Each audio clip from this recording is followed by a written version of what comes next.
Hello and welcome, everyone, and welcome to the reboot of the Stay Ahead of Ransomware live stream. I'm very excited that we're able to get this bad boy back into production, and I'm glad that you're all here hanging out with us. If you're watching it later, hello.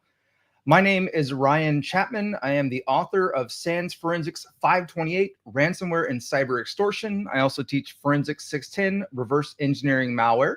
And I am here with my fantastic co-host, Mary DeGrazia.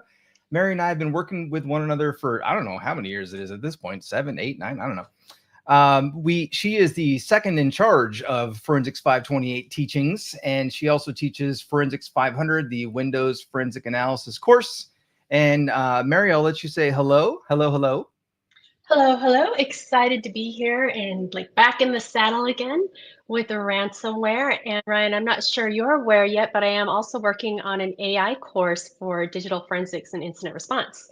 So that should be coming out within a few months.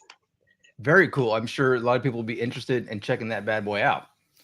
So before we get going here, I am already seeing some comments flowing in. I would love for folks, we have people from around the world joining these bad boys, and I really like to see where people are coming from. If you wouldn't mind, whatever medium you're connecting via, whatever social site, if it's LinkedIn, YouTube, etc., if you want to drop in where you're coming from, I'm just interested to see where folks are viewing us from around the world. I am in Phoenix, Arizona, in the United States. And Mary, are you currently home? Yes, I am. I'm just south of you in Tucson, Arizona. And that's actually how Ryan and I met, was at a Cactus Con conference right up in Phoenix. So it's always fun to meet people. Oh, look, our first person Colombia. from Colombia. Very cool. Wow. Oh, we got some AZ people in the house. All right. Represent AZ. So as those are coming in, today we're going to be talking about, ransomware.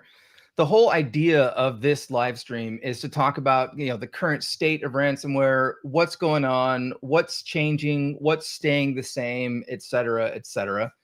And today we're going to have a fantastic guest, someone that I truly love to communicate with, Alan, Mr. Ransomware Sommelier Liska. And Alan is an intelligence analyst with Recorded Future. He's one of my go-tos. In fact, if you watch many of my webcasts or podcasts or whatever I've done in the past, I've had Alan on a number of things and tried to work with him. He's just a veritable font of information, and love communicating with him and getting his view on the state of the world of ransomware. He's also the author of a book entitled Ransomware, Understand, Prevent, Cover. And I'm going to actually put in a link right now. I'm sharing that with our backstage team, and they're going to share that out with everyone else to check out his book. It's a free PDF. You can also grab a copy on Amazon if you want to. Alan, hello. How you doing? I'm great. Up in New York today, and for Chain Analysis conference. Here learning about how they track down people that use cryptocurrency for bad things. Yes. In our course, we talk about they facilitate the payments, and then stuff happens on the back end. We don't go into the actual, chain analysis. We don't go into looking at the ledgers. We don't go into talking about exactly what happens on the back end or how often payments are made and what trends we're seeing in that regard. So that's why I'm really happy for this particular episode, so that we can discuss those things. So first and foremost, I want to start with some ransomware numbers compared to like last year and this year, for that matter, going a little bit beyond that. Folks might be wondering, well, what's going on with ransomware? There was actually an April Fool's article that was pushed out today, since this is April 1st. In the US, we have a term, April Fools, where we play jokes, practical jokes or impractical jokes on people. And an article came out, and it was like, this brand new technology came out, and ransomware is no longer a problem. Yay! It started off talking about how we no longer have to worry about ransomware. We can all return to business as usual. Of course, that was a joke, and it was definitely a joke. I'm going to start my screen share, so give me just one moment here. I'm going to show some statistics from one of my favorite sites for this type of data. The backstage crew will get, there we go, that bad boy on there. This is from a site, ecrime.ch. Just a heads up, this is a paid site that I have a friend, his name is Corson, who runs this site, and it's what I trust above and beyond anything else out there. There's a couple different sites you may want to check out. I'll give some links coming up in the show. But as we can see in this graphic here, this particular line right there, notice that it is very much skewed from the other lines. The lines on the bottom are previous years. It's color coded, although I am colorblind. So bear with me as I interpret this graph.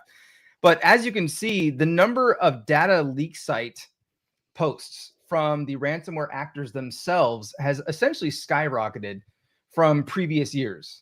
So if we're looking at March of 2025 and we compare that to March of 2023 or March 2024, you can see that there's a great deal of difference. So ransomware itself is not going anywhere. Ransomware rather is becoming, seemingly from what the threat actors themselves are saying and what various analysts around the world are showing, it's becoming even more prevalent. There are a number of groups that are showing up, and some of those groups, for example, the top groups that were active this year thus far were Clop, Ransom Hub, Akira. I'll pronounce it Quillen. I never know how to pronounce them. And Lynx are in the top 5. You'll notice that Clop is way up there. So I'm going to take my screen off for right now. And Alan, what are you seeing? What are you folks seeing in terms of just overall, compromises and in terms of the sheer number of ransomware events these days? It's interesting because one of the measures that we go by in terms of the number of ransomware attacks is, as you and of course have said, is the number of posts on data leak sites. But I think, and I know you have some numbers that show this that you're going to get to. One of the problems with that number in this year is we are seeing fewer payments made.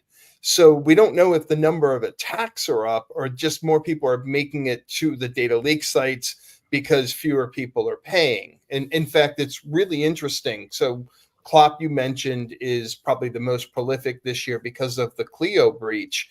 And I have a friend who's a reporter who was telling me that Clop complained to them that that they can't get any media attention for their breach compared to what they have for previous breaches, because there's just not as much interest in it because there is so much going on. There is so many data leaks going on that they can't get the kind of attention that they used to.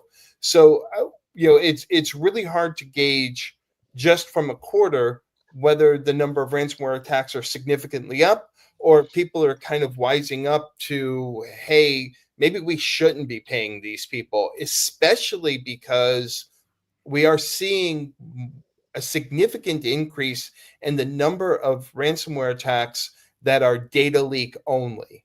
So there's no encryption involved. It's just data was stolen, and that stolen data is published either on a data leak site or on an underground forum or wherever. And so that skews those numbers a little bit. And it also looks at, okay, how do we define ransomware now? Because if you aren't encrypting anything and you're just stealing data, is that still considered ransomware? And, we tend to, yes, classify it under there. But it does ask that question, because now that data can come from anywhere or it can just be made up. It could be leaked data that was sourced from other previous leaks that's now repackaged and republished. So it creates all kinds of interesting problems in how we're trying to track these. And I think you have some codeword numbers you're going to share later. Codeware is running into that problem with specifically like lone wolf attackers, right? Where you have all of these people that aren't part of an established RAS group that just managed to get a one attack in and are not even publishing to like a data leak site or what or someplace like that. So again, part of that data leak only problem. And I think right now we're seeing about 50% of all what we classify as ransomware attacks as data leak only, no encryption. And those numbers probably vary depending on who's looking at it and who's seeing it, but that's a huge leap for us. I'm very glad you brought that up. And Mary can attest to this. When we first released our course, Forensics 528, it was actually called, what was it called? Ransomware for Incident Responders. And within a year, I decided, well, first off, many people don't realize they're incident responders when they really are. So they felt, oh, this class isn't for me. Like, yes, it is. But even more so, we changed the name of the course to Ransomware and Cyber Extortion. And that's the term that the industry has mostly adopted for the ransomware event, the overall campaign being carried out, data being exfiltrated, and then yet not actually encrypting in the environment. And a little bit of history for folks who may not be aware, it was, at least in my opinion, the Maze ransomware group who formed the Maze cartel back in 2019.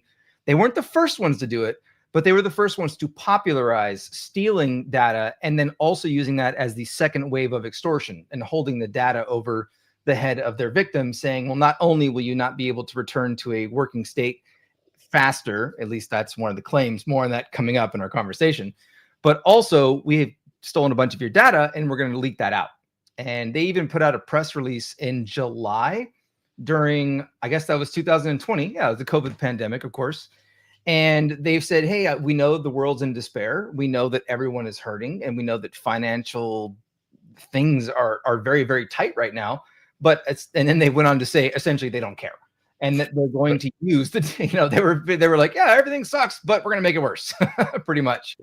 And so ever since they started doing that, a lot of the RAS, the ransomware as a service groups and things of that nature decided, well, that's a wonderful idea. We moved into the third wave of extortion, what some people call the third wave or multi-wave, where now they're, extorting the victims in terms of contacting joint ventures and suppliers and partners and even competitors and trying to basically chase the victims into, paying them.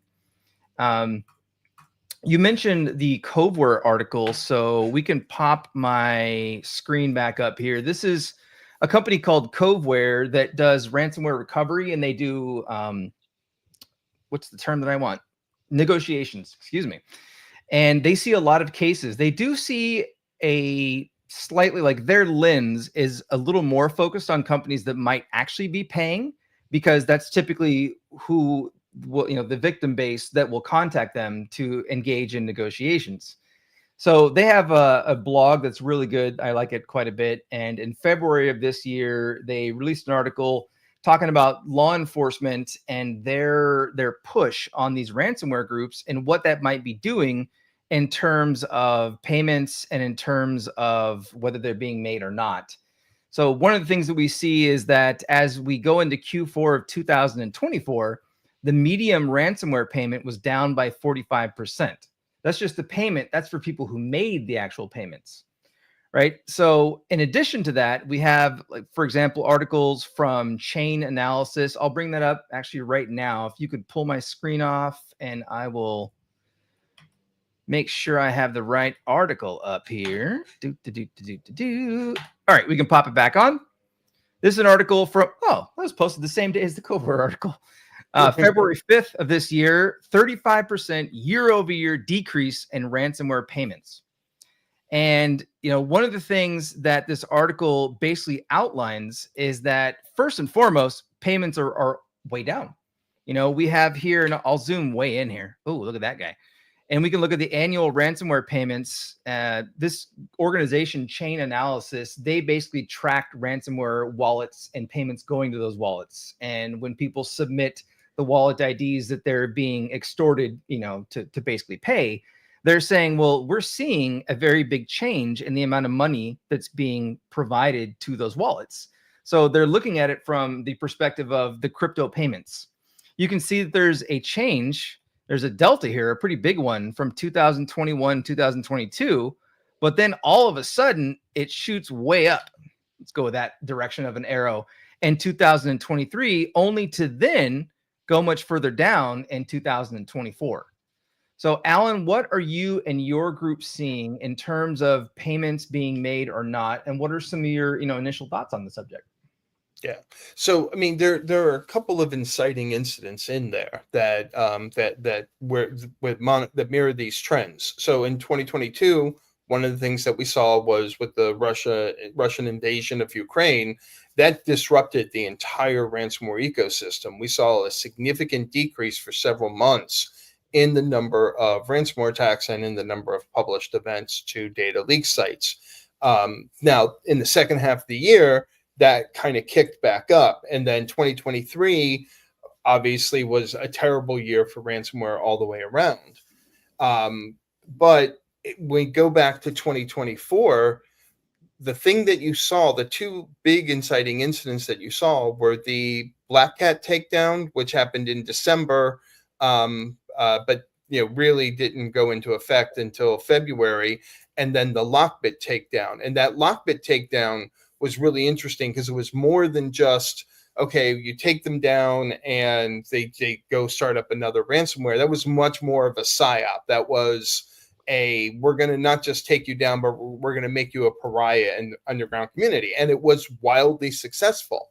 Now, unfortunately, what it did was it created there's this terrible video for people who are on YouTube. After this, you can go watch it, of this lady in Australia who is sweeping up what looks like a big bug, and she hits it, and then all these little bugs go screwing out from underneath it like it's nightmare fuel.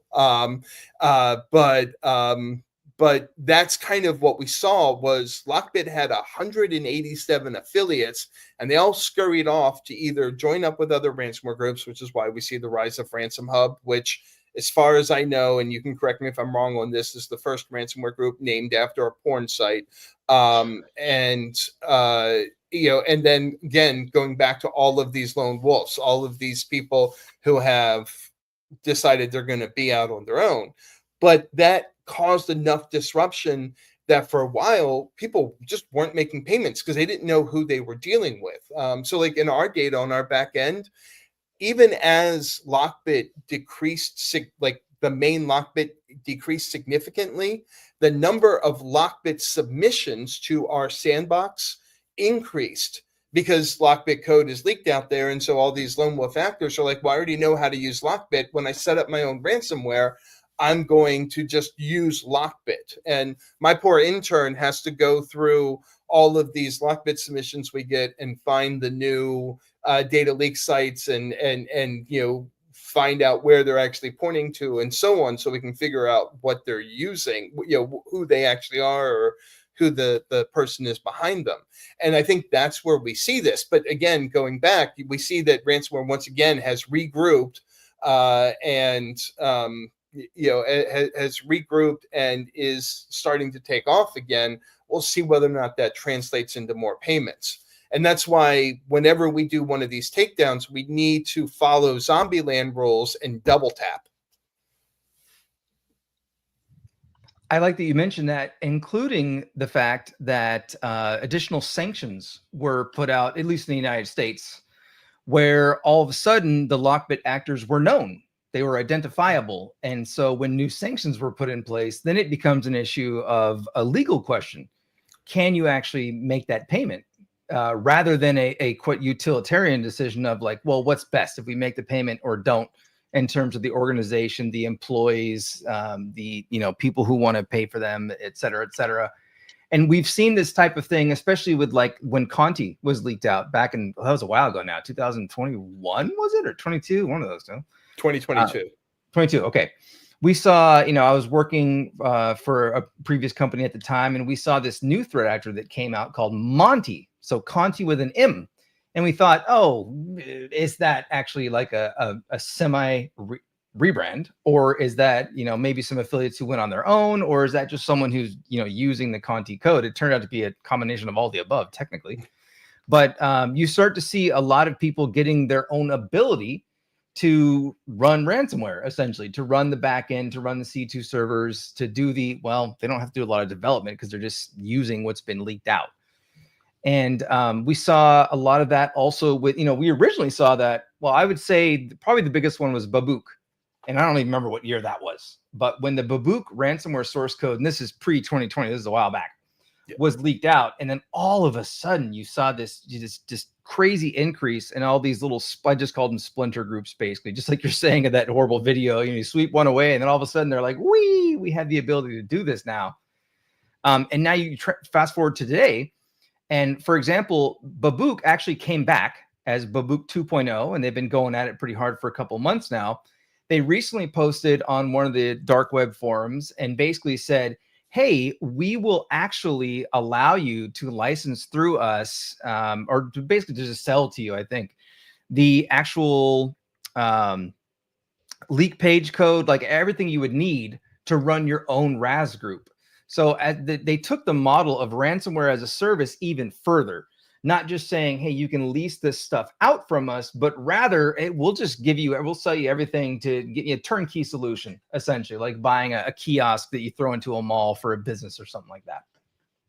Yeah, it's like multi-level marketing for bad guys. In fact, it's funny. Have you had your chance to go through the Black Basta leaks yet? A little bit, not as much as I wish.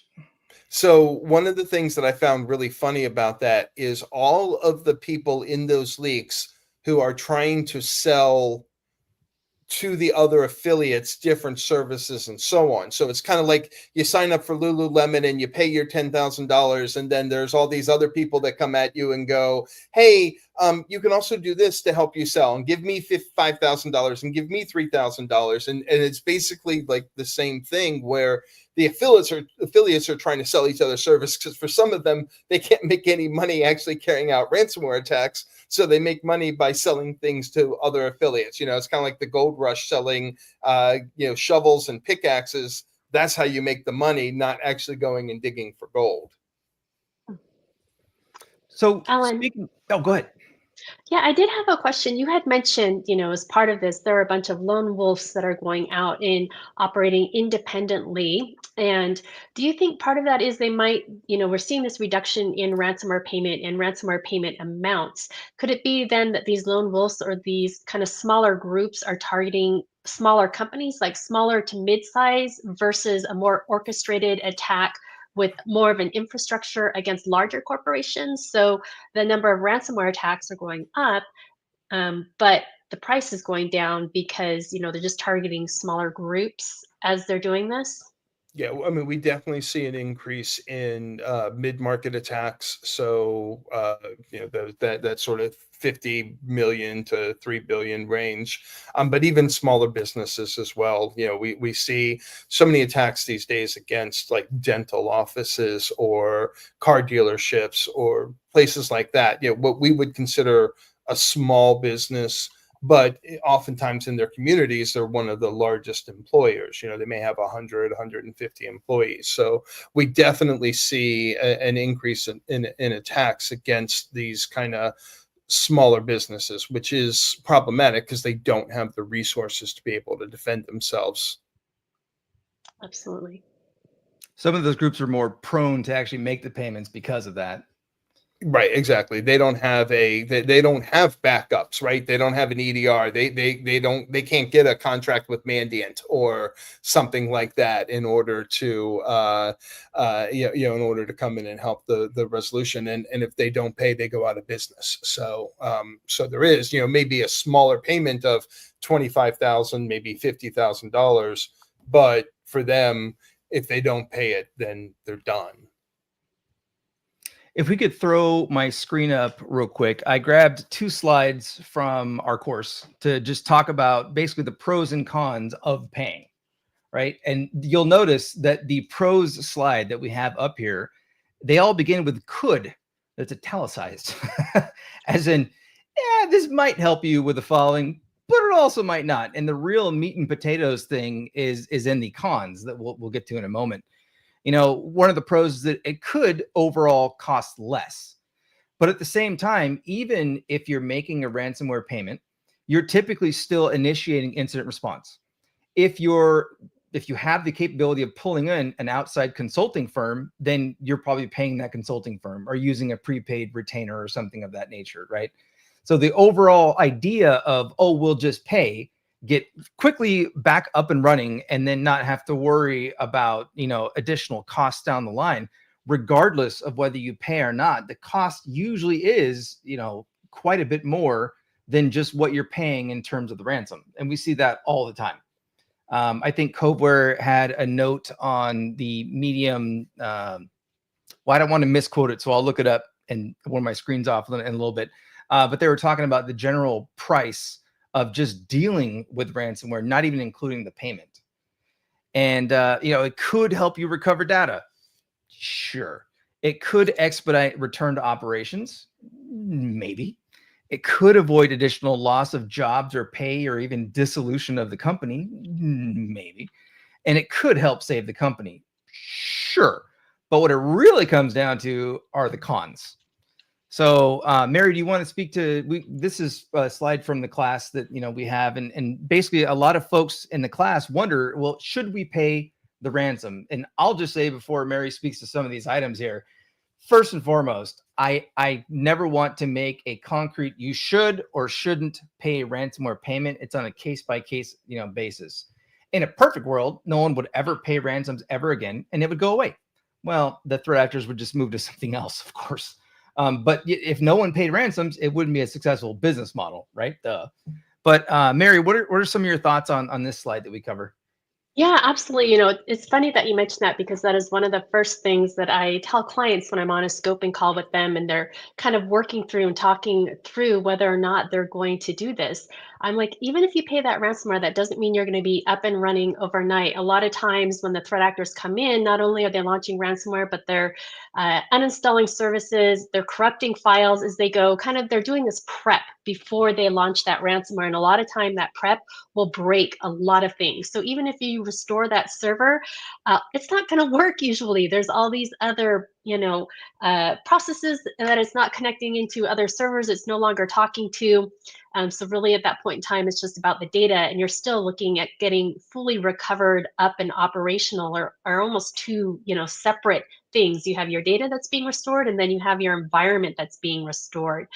So, when you pay that ransomware, that doesn't mean that your business is going to be up and running within the next 24 to 48 hours, unless it was maybe just, one system. So, a lot of times we'll have attorneys on the call as well that are making or, putting in their thoughts. Hey, and the good point here is your data may still be leaked or sold.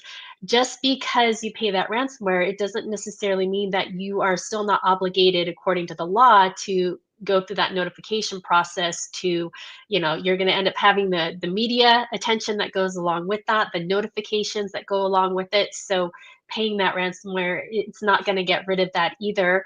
You have those legal and sanction issues. And, I'm not an attorney, so I always defer to the attorneys on the calls when it comes to this point so they can advise the clients.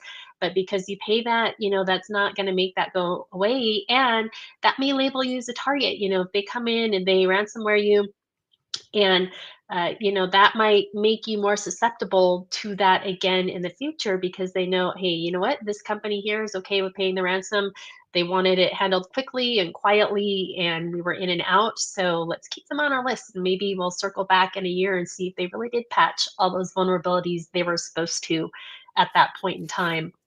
And there are those moral and political reasons that go behind it. If, we all stop paying ransomware, then the threat actors wouldn't have this motivation to, necessarily be doing it anymore. And it's interesting because, sometimes with 4.528, we teach abroad quite a bit. And some of the countries I've taught in, they do have laws and regulations around it, not paying it. Whereas, the US, for a lot of private companies, that's still, left up to the business on whether or not they're going to do that. I want to, if we could pull my screen off for 1 sec, and then I'm going to move another screen over here. Okay, we can put it back up. This is one of the examples that I provide quite often. So first and foremost, before we even get into this particular item, a good example of if you pay the ransom, will you be up and running lickety split, right?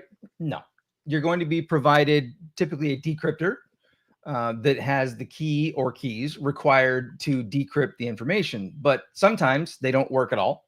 Sometimes they corrupt your data even further. Sometimes they are very, very, very slow. And a good example of that is the Colonial Pipeline attack back in, oh gosh, Alan, do you remember what year that was? 2021. 2021. There you go. Okay, cool. In that attack, they ponied up the ransom payment and they received a decryptor. And the decryptor was so slow, so inefficient that it was going to take them weeks upon weeks in order to simply decrypt things. And keep in mind, when working, for example, I did 5 years of incident response consulting. I currently work as a threat hunter, but in doing incident response consulting is the first responders, right?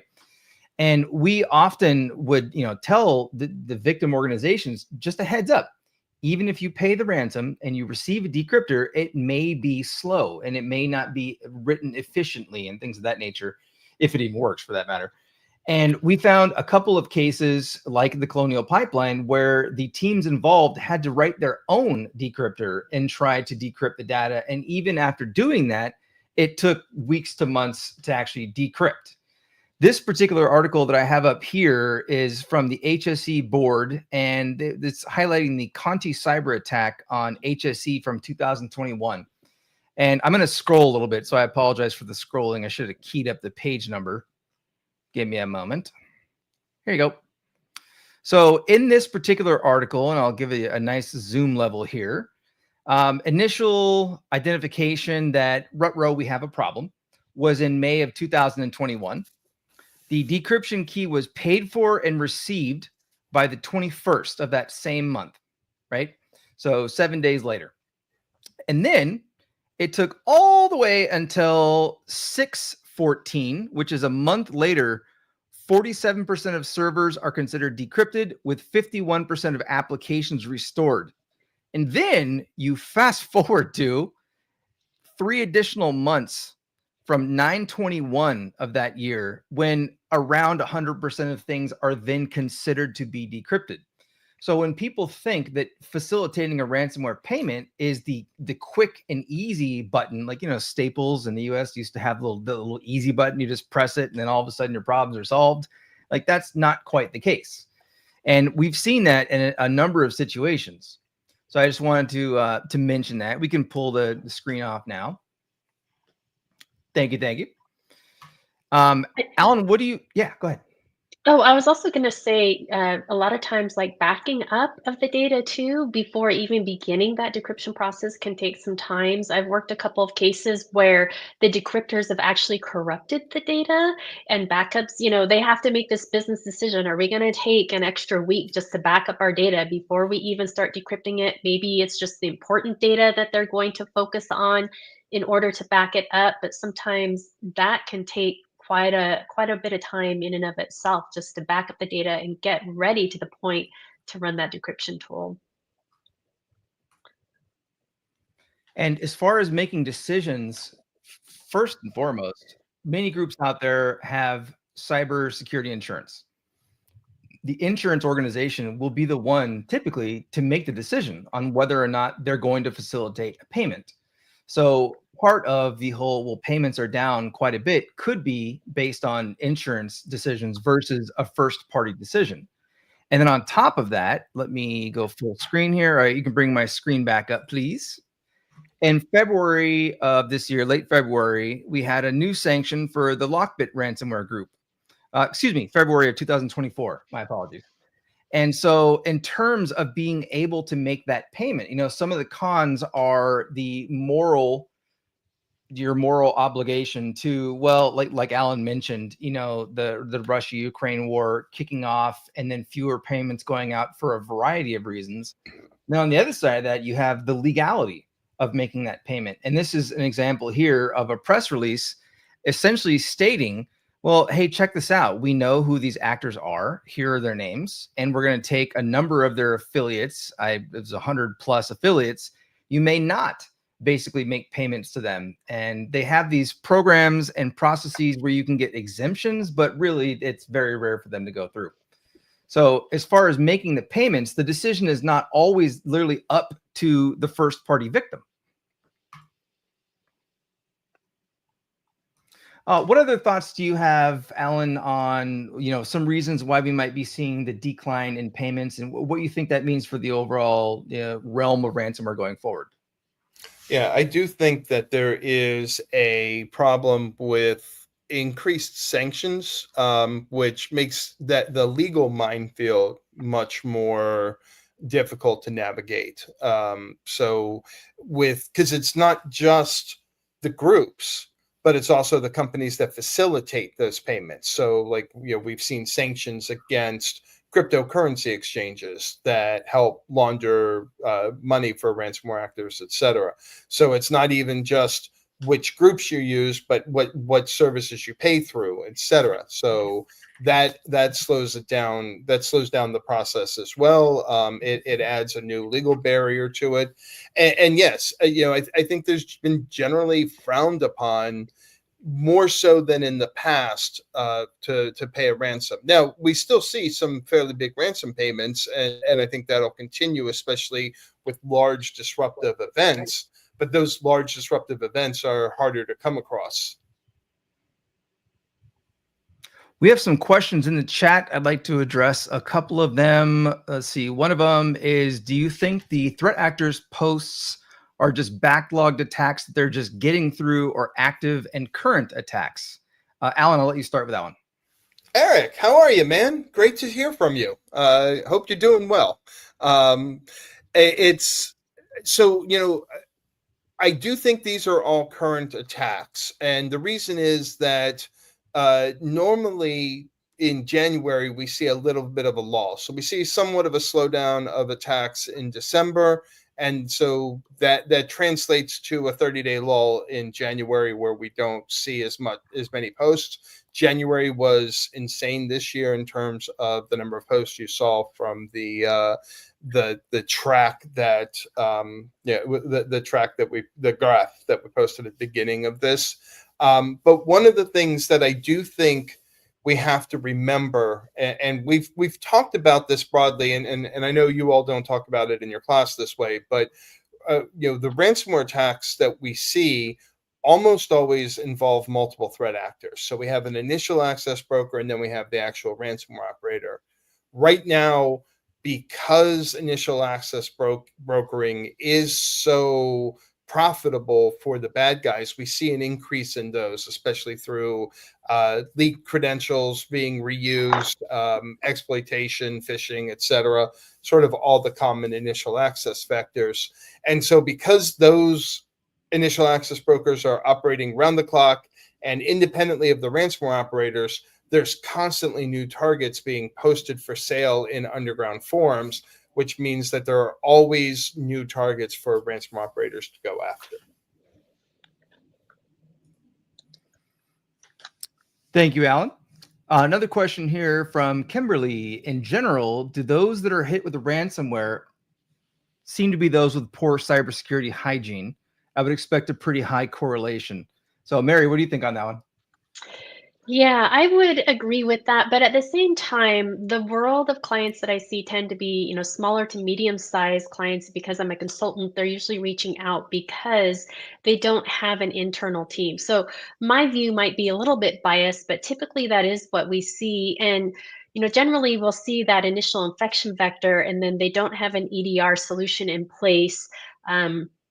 And they just don't have like really the budget for the staff and the security and the SOC teams to handle and take care of these things. So I would say, in my opinion, the larger organizations are usually better tooled. They're a lot more mature than the smaller to medium-sized business. So I feel like some of those things kind of go hand in hand with the poor security hygiene. Is just that smaller companies and medium-sized companies, and Alan, I believe you spoke to this point as well, are just a little bit more vulnerable, or a lot more vulnerable, because they just don't have the budget and the tooling to be constantly fighting this. And I think that's one of the things that we see in this industry, is that as soon as you kind of figure out one vulnerability or one way that threat actors are getting in, or it used to be they always came in through RDP, then everybody kind of got smart to that, started locking it down, then they pivot to exploits and vulnerabilities. And it's really hard as a smaller or medium-sized company to constantly be keeping up with this. I always think of that Wile E. Coyote and the sheep and the wolf that go off each day to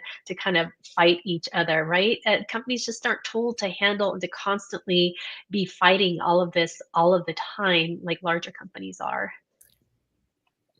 And I think another thing, first off, you nailed it. And I think another thing that's becoming problematic is that ransomware attacks are occurring faster than they have in the past. So, for example, Palo Alto Networks put out their 2025 incident response report detailing 2024 statistics and things of that nature. The dwell time has dropped drastically. So the threat actors are in the environment for less time overall. And I think it was almost a 20% of their cases that they worked, exfiltration happened within a matter of hours, as opposed to happening within 3 or 4 days or whatnot that we've seen in the previous years. The utilization of the AI is definitely not something that many groups are prepared to deal with, because the threat actors are finding additional vulnerabilities once they're in the environment much quicker. They're crafting better ways to get in with initial access, say through phishing or things of that nature. And you might have, say you have a smaller organization that has someone in IT, an individual, or they might have a small team, and all of a sudden they're IT and security and incident responders and so on and so forth. They might even have an EDR or some type of tooling that gives them a single pane of glass or some type of alerts. But from working in 5 years of incident response, I can tell you so many times that when responding to a ransomware case, when we start looking back at things, we can go like, hey, look, see right there? That was telling you there's a problem. And you see that right there? That was telling you there's a problem. But the teams just don't have the cycles. They don't have the people. They don't have the speed to keep up with the threat actors. And as exfiltration is happening within a matter of hours, and as these actors are getting in and then immediately leveraging their tooling in the environment much faster, the teams that are doing the responding, they have to bring down their mean time to detection and their mean time to response. And a lot of groups are not able to facilitate that.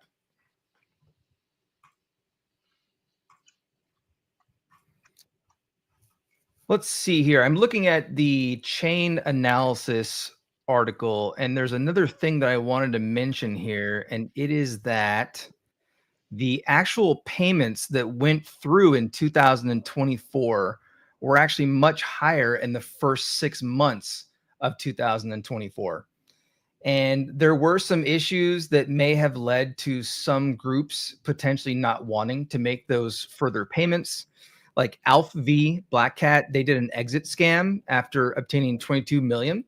So rather than taking the payment and splitting it, honor among thieves, right? With the other threat actors who got the ransomware to run in the environment, the affiliates, they just took that lump sum and just took off, right? So the public sees that type of thing and thinks like, okay, like, wait a minute, are they going to be true to their word on what they're going to do if we pay? Another thing is that, and this happened with the Black Basta leak, it happened with the Conti leak.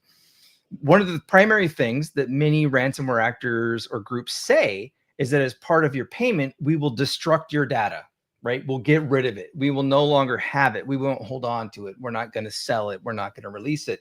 Well, that was found to be not the case. In many situations, when these leaks come out, there was access. For example, law enforcement saw some of the Black Basta stuff and was like, hey, look, they still have all this data they said that they deleted following payment. So a big part of the whole do we even make this payment is based on the fact that that data not just won't be released, but will be destroyed. And we've seen proof that that's not necessarily what's happening.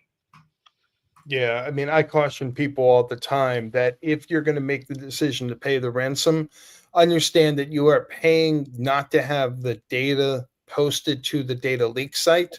That's it. Any other guarantees beyond that are, wrong, or just, lies. They're not going to delete the data. And I'll add to the examples you used, Lockbit. When law enforcement seized Lockbit servers, they found all the data that had been supposedly deleted by them. So it's, and there may be good reason for you not to want the data leak posted, or the data posted to the data leak site. But that's all you're doing. Yep. 100% agree. All right, let's pull my screen off for a sec, and we're going to transition here and talk about something I like to talk about whenever I find myself talking about ransomware, is essentially an overview of the initial access vectors. How are these ransomware actors getting in, and how is that adjusting over time? So we can go ahead and pull my screen back up. This is from the same article that we were looking at with Coveware. And let's see, I'll zoom out a little bit here. The most common ransomware attack vectors in 2024, we can see that, for example, remote access compromise had gone down a bit to around 25%, whereas phishing was back up and a little over 25, is at around 30%.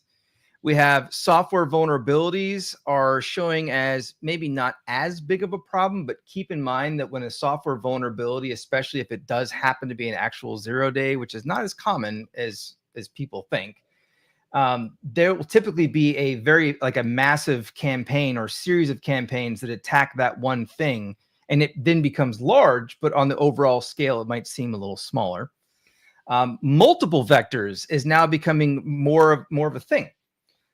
So Alan, what are your thoughts on like info stealers and previously obtained credentials and some of the newer, methods that are being used for ransomware actors to get in?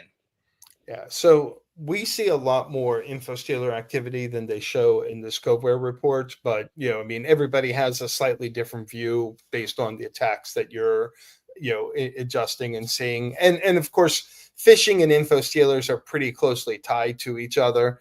But one of the problems you have is that there are so many leaked credentials out there right now that basically almost any company that you come in contact, any organization you come in contact with, if you're a bad guy, you can find leaked credentials for. Now the question is whether or not that company has taken proper steps to get those credentials changed when they find out. I think like Troy Hunt's Have I Been Pwned service is one of the best services out there for any company of any size, just in terms of getting that information to the people that need it so they can take action.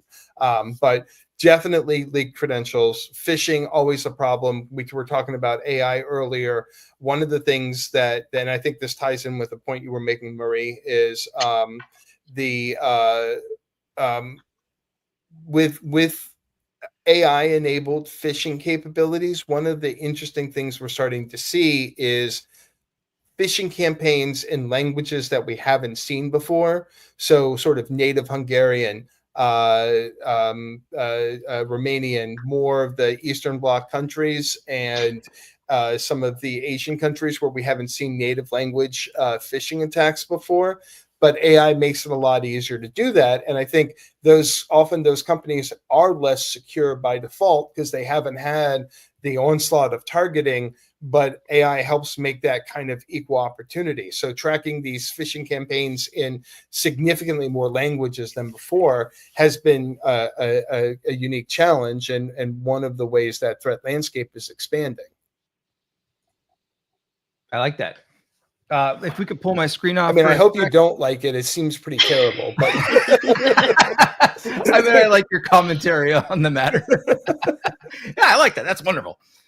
Okay, so we've been going strong here. I want to talk about one of the not new at this point, but one of the novel things that we're seeing a rise in terms of initial access. We can pop my screen back up. There's an attack that has been basically named ClickFix, and it's been very, very commonly used to get info stealers into environments. And for folks not aware, the info stealers steal the credentials. Those get then sold to initial access brokers. They get into organizations, and then they hand off that access via whatever financial transactions to the ransomware. It's like the world's worst house flipping show where you have, yeah. It is where you have like one that credential leads to a bigger credential, leads to a bigger kind of attack, leads to a bigger kind of attack, et cetera, et cetera. So for this ClickFix campaign, they're initially started, and by the way, this is a fantastic article from the Office of Information Security with the Health Sector Cybersecurity Coordination Center. And it started as basically phishing emails that were redirecting to web pages, and then also had HTML attachments, and then to just straight up compromise websites. And then from there, it continued beyond that. But basically, the user is lured into going to a website in some way, shape, or form, or maybe even now we're seeing SEO poisoning or malicious purchase of ads, sponsored links in search browsers, things like that, Google AdWords maybe. And initially, it started out with basically saying, "Hey, excuse me, I'm sorry, you cannot access this page. Something is wrong. To fix it, we need you to do something like, oh, just press Windows R, Control V, and hit enter." Right? And so that would run the run dialog box. The JavaScript on the page would put usually a PowerShell encoded command, something like that, onto the clipboard. And then when you press Control V and enter in the run dialog box, it executes that command, which could then use MSHTA to download some, HTML with a VB script or something like that to execute whatever in order to get a foothold into the system. The evolution of that was not necessarily that something is the matter or wrong, but rather would just simply say, hey, I need you to verify that you're human. In order to verify that you're human, I need you to press Windows R, Control V, and hit enter.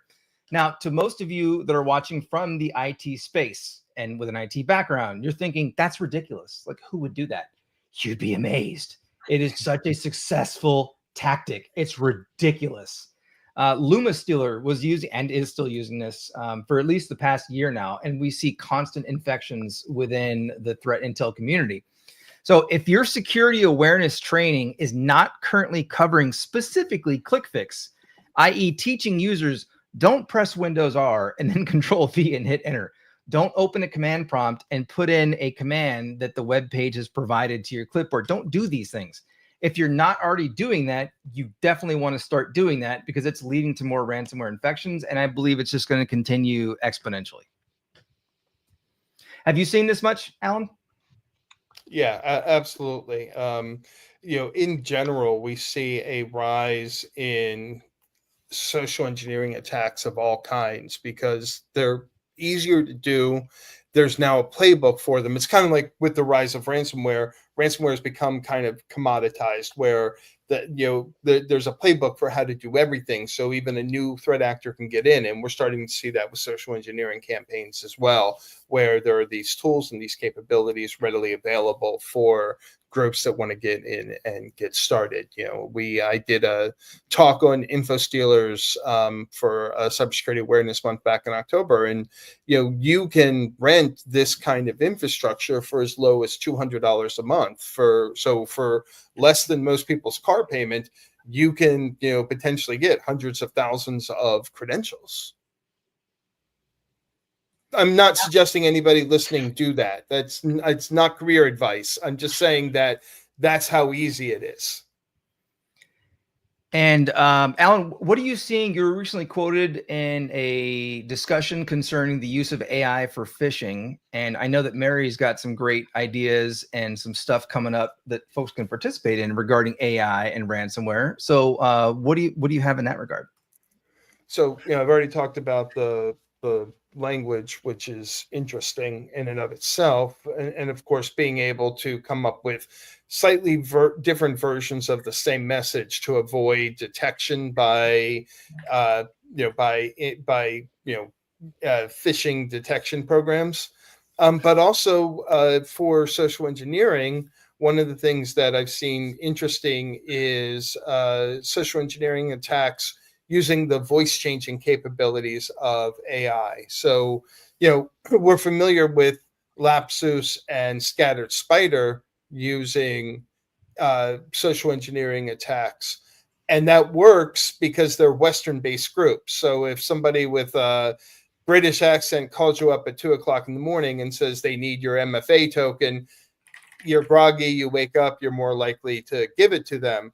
However, if somebody with a heavy Russian accent calls up at 2:00 in the morning and says, give me password, you're going to be on more alert. Your spidey sense, for lack of a better term, is going to tingle. And so maybe you're not going to, you're going to be more aware. But if that same person can then change the voice so that they sound British or French or German or whatever, and carry out the script that way, then they're going to be able to more effectively carry out these social engineering attacks. So that moves the realm from these Western-based groups to now basically anybody being able to carry out the sort of tech support social engineering scams.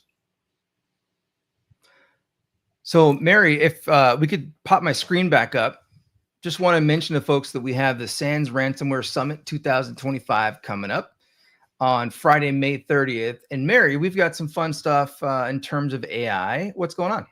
Yeah, absolutely. So, like I mentioned earlier at the beginning, I'm working on putting together an AI course for digital forensics and incident response, specifically using local large language models. So, as a lot of us know in this field, I can't always just go copy and paste and put client data into Chat GPT.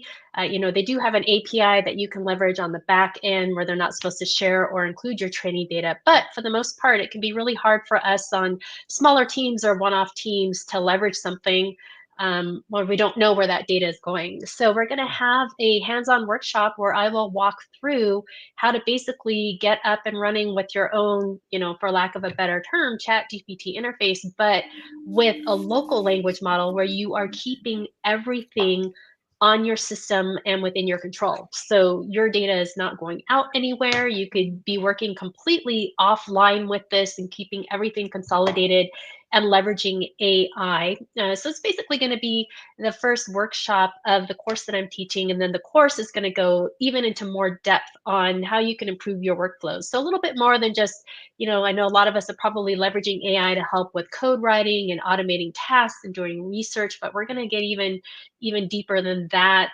learning how to use agents and do event log analysis and all, lots of cool stuff. So we'll have that hands-on workshop for free during the lunch hour of the Ransomware Summit, where I'll show you that initial setup on how to start using just your own local large language model. Very cool. I'm looking forward to that myself. All right, we're coming up on time. So Mr. Alan Lisko, what are you up to these days? Where can folks find you? What do you want to say as an outro? I'm on Blue Sky. I'm on LinkedIn. You can follow me there. Just doing ransomware research and making comics with the goal of eventually becoming so famous for my comics that when you have me on the next show, people go, "Why do you have the comic book guy on here to talk about ransomware?" Love it. I have my signed copy of your first edition, but it's way up there. So I didn't have it prepped and ready, but no worries. Good. Mary, what about you? I have some teaching things coming up. Let's see, at the end of April, I'll be out in Chicago doing a Forensics 500 course. So that's going to be your Windows forensic analysis, where we kind of do a deep dive in all the forensic artifacts, and then got the Ransomware Summit, and then the DFIR Summit's coming up already in, I think, the end of July. So I'll be out there as well. Awesome. Thank you very much.